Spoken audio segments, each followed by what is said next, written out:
BBC Sounds. Music, radio, podcasts.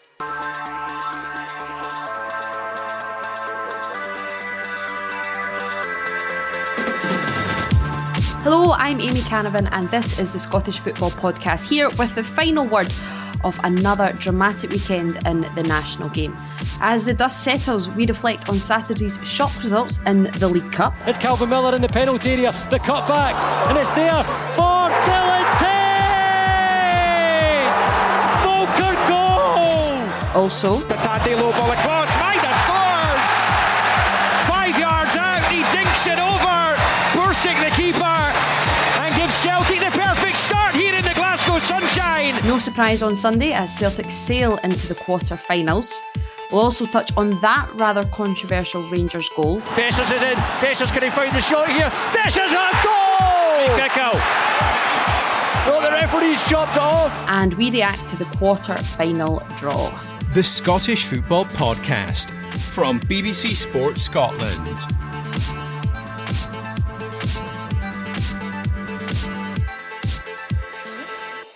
A right busy weekend to digest, and joining me to do just that is now St Mirren Academy coach Stephen McGinn and former Celtic captain Jackie McNamara. As we record, it is the evening of Sunday the 18th of August, but you'll be hearing this on Monday morning at the earliest. There's lots to discuss with both of you. Before all of that though, what was your highlight of the weekend, League Cup or non-League Cup related? And Stephen, we'll start with you.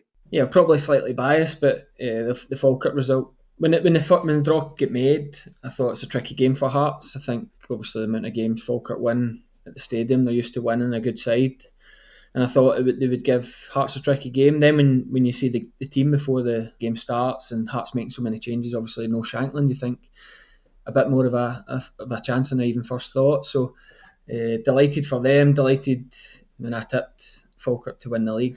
John McGinn wasn't too happy with me, so hope he get a few quid with drawing Celtic and can add a couple of players that he was moaning about. I was just going to say that was my fault. I pushed you on that. I also pushed you that day if the unfurling of the flag would shove you out of retirement. Does a draw against Celtic do that? Definitely not, no. I feel the thought of playing against that current Celtic midfield, absolutely not. It is quite the midfield, and we'll certainly get into that Falkirk result a little bit more as well. Stephen, Jackie, I imagine that Celtic midfield, that Celtic performance is up there for you, but any other highlights this weekend?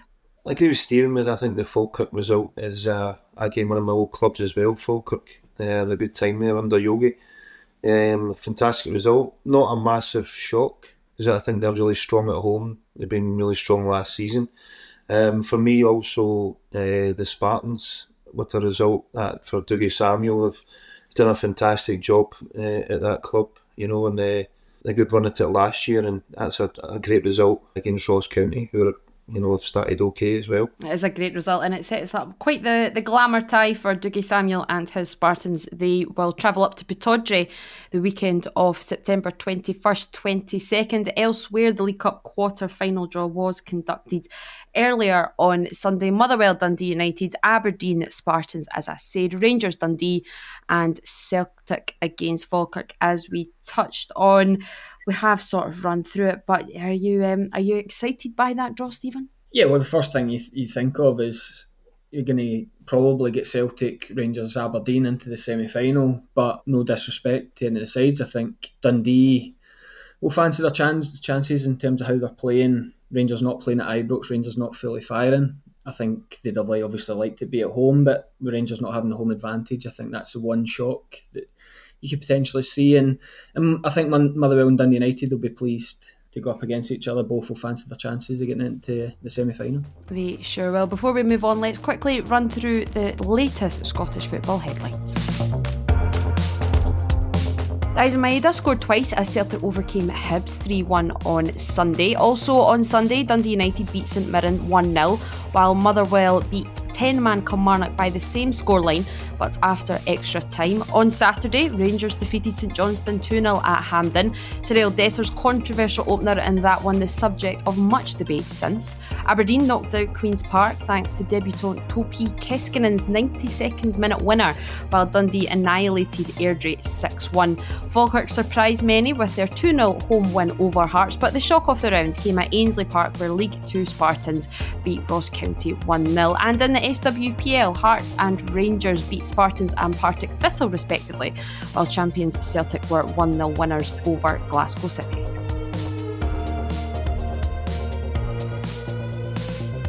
Right, quite the weekend it was. Let's start with Saturday. We have already touched on it a little bit with former Falkirk captain Stephen McGinn, but it is the only place that we can start. And Jackie sort of touched on it there, saying that it maybe wasn't a shock. Now, given I've seen Falkirk's first 2 league games this season against Queen's Park and then against Dunfermline last weekend as well.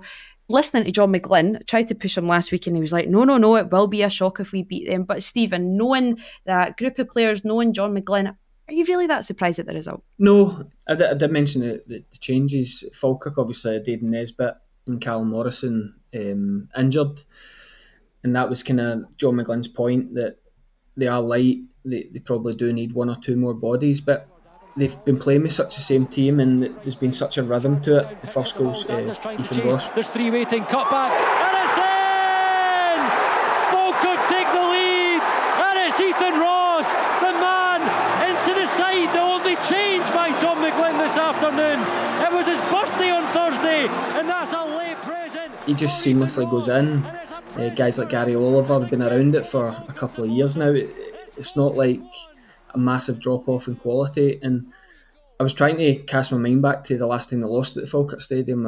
I got to February, the TNS game, where they didn't deserve to lose the game. So when you get so used to winning games at home, you're so used to scoring goals, it's just pure momentum. And as I said to you, I think they weathered a storm. Nicky Hogarth came on leaps and bounds over the last few years. I think he was big for them in the first half, but once he got the first goal, there was only one winner. It's such a big word in football, Jackie, momentum. You've been part of sides that just do continuously win and win and win, particularly at home. Just how big an impact does that have, that you go into that mentality, with that mentality shifting into any game that, yeah, we will beat whoever comes our way? You know, things can go against you in the game, but if you're confident you've got goals in your team, they're confident you can get back in. You know, as I said, the goalkeeper had a few good saves, especially first half. Hearts actually started, I thought, okay in the game. And he had a couple of big moments, and the first goal really gave him that shot in the arm. And as I said, they're used to winning, they're used to that feeling, and it's a good feeling when you've got it, when you were up against it. And, you know, they've got the momentum, the crowd, you know, Falkirk fans behind them when it's going well, you know, they're a good support. So, yeah, I think they're in for a good season, Falkirk. You know, if they add a few players as well, they could be up there.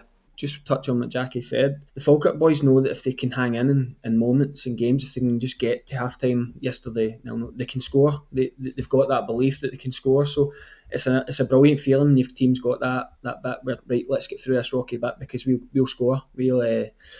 And you don't want to lose it. And that's one of the big things about not changing the team. Ross McIver getting the new contract. You just want to keep progressing. They're all at a good age, so just keep pushing, maybe add 1 or 2 into that mentality. Kind of the comparison to that then has been Hearts, hasn't it? Even with Lawrence Shankland, when he came on, they still couldn't actually find a way to score. It's 2 defeats in a row now, 3 games this season without a win.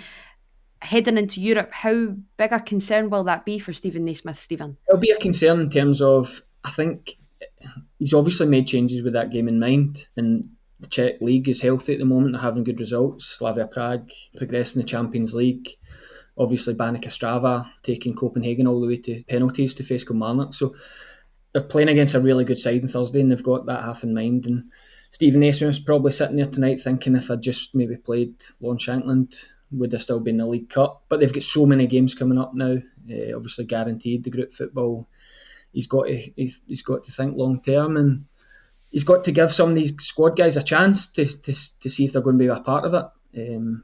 They're going to rely on a lot more than 11 bodies. So when these guys get a chance, they've got to grab it. Jackie, with your managerial hat on, do you have sympathy with Stephen Naismith with the amount of games that he has, even so early on in the season? That can you understand why, as Stephen mentions, they are trying to get perhaps squad players into more being first team players, or do you think at this stage of the season he just has to establish who his first 11 are and stick with them? No, I think he's going about it the right way in terms of trying to get everybody fit, because they're going to need all the players this season. The demands of playing in Europe the Thursday, then you're going back to domestic on a Sunday. And the players, in fairness, although he made a lot of changes, I think it was 8 changes, there's still quality that he started with that you'd expect. You said in another day they could have won the game in the first half, if not been the goalkeeper.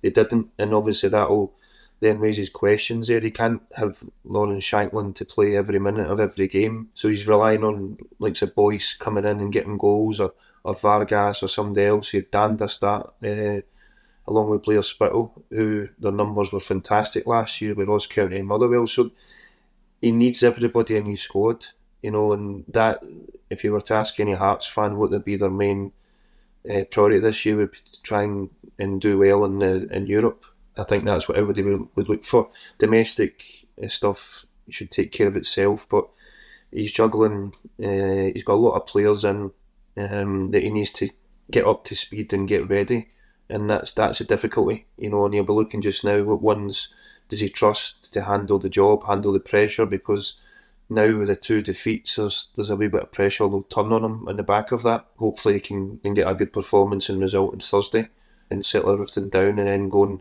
have a good successful campaign. Well, it might not have been a proper cup shock to some at the Falkirk Stadium. It was a proper cup shock at Ainsley Park. It was the game that I was at on Saturday. 4th tier Spartans not only defeating Ross County, completely outplaying them, outperforming them.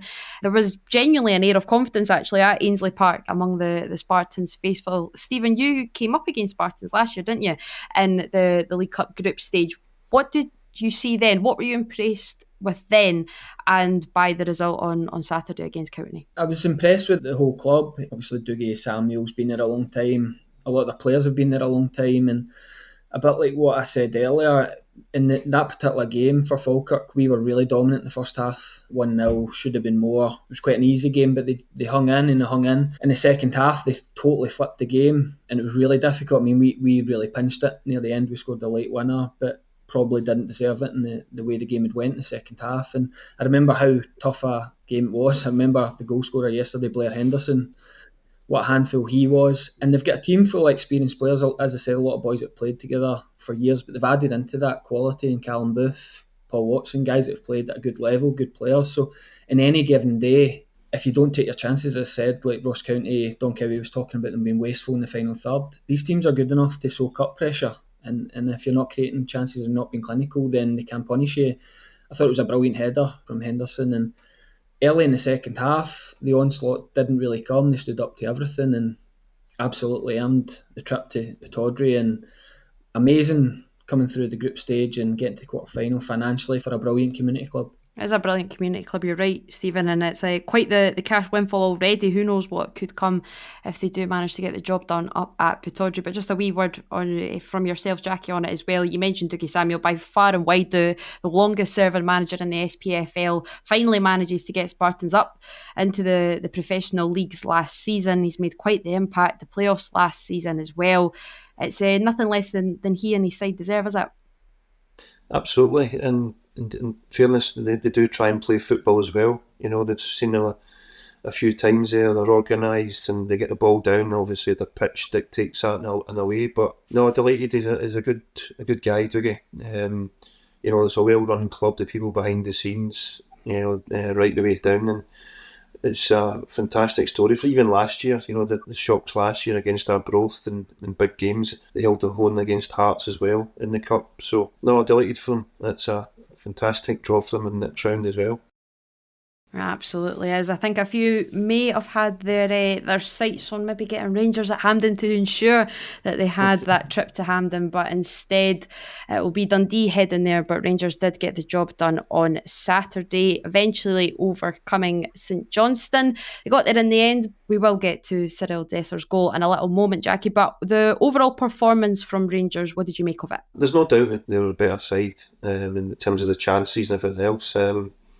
Obviously, again, coming after the European match, they're disappointed with that. So I think the important thing for them was just to get in the next round. I thought Josh Reid put a number of saves in the game. There's 1 or 2 wee chances himself in near post in the first half, but Rangers were the better side in the match. Right, Stephen, this Cyril Desser's goal. This is a goal! Free kick out. Well, the referee's chopped it off. He's pointed for the free kick. He's brought it back. What a goal it was from Cyril Dessers, but he's given the foul against him for the challenge he made to win the ball back. Well, it has been checked. Well, if the whistle had gone, it can't be checked. So the whistle couldn't have gone, because this wouldn't be checked if it had ended up in the back of the net. What? I'm confused though. I think we've all seen now the action with the audio played at the same time, but the point that the St Johnstone players, that Craig Levein and a few ex-pros have been making is the action made by Matthew McDermott, the referee, isn't it? He clearly doesn't blow his whistle, but he makes the action as if he is going to do that. When you are players, from the earliest of ages, you're told, you play to the whistle. But you're also, if you're watching that referee, perhaps make the symbol that he is going to blow the whistle. What do you make of the whole situation? Yeah, it's a difficult one, because ultimately it wasn't a foul from Dessers, so they've got to the right decision. But totally understand the frustration from everyone connected with St Johnstone. As Jackie said, Rangers were the better team in the first half, should have been leading at half time, but the way it's been for Rangers, the message in the St Johnstone camp would have been get to half time, make it tricky for them. You never know the later in the game how frustrated it's been. Obviously, they've not got that winning feeling at the minute. And then you think that they would have been out of jail, wasn't a foul. But yeah, I don't know. What can you say? The right thing happened. But I thought at the time, I was watching the game, I thought he'd given the foul. So I'd almost switched off and think that'll be called back until I watched the second replay. Sure, it's one that will continue to be debated over the next few days. Just to round up Saturday's action, Aberdeen beat Queen's Park to maintain Jimmy Tilleen's 100% record so far, and that's 7 straight wins now for the Aberdeen manager. And another manager who continues to impress, Tony Docherty, has Dundee side annihilating Airdrie 6-1 at Dens. Quite that eye-catching result, that one, Stephen. Tony Docherty, a guy that you know. Just how continually impressed are you by his start to management, how he's managed to continue that on to the second season as well? Yeah, unbelievable. Like everyone else, I thought Dell and Doc were going to be together forever. I remember thinking when he took the job, I thought he was a top coach, and as I said, at times they didn't have a bad cop, good cop. Sometimes you thought you were safe because Derek McInnes would say, no, it's okay, we can get better in the second half, and then Doc would take the head off your shoulders. So it wasn't, I can see it now looking back, you're thinking he's a manager in waiting, but what a job he's done. Unbelievable. He's brought in young players. They're always a good team to watch, as I said.